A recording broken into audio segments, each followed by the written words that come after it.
Correct statement from the following. Question number 8th.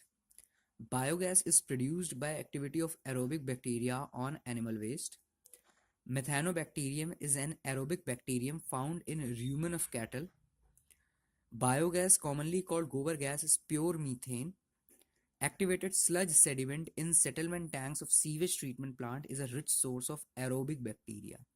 तो इन चार में से सिर्फ फोर्थ ऑप्शन परफेक्टली सही है, क्योंकि बायोगैस जो कि एरोबिक बैक्टीरिया और एनिमल वेस्ट की वजह से, एरोबिक बैक्टीरिया के फंक्शनिंग की वजह से नहीं, एनएरोबिक बैक्टीरिया के फंक्शनिंग की वजह से होती है.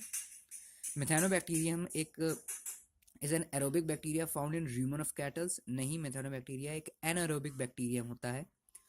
बायोगैस कॉमनली कॉल्ड गोबर गैस इज प्योर मीथेन. उसमें मीथेन के साथ और भी बहुत सारी गैसेस इन्वॉल्व होती हैं.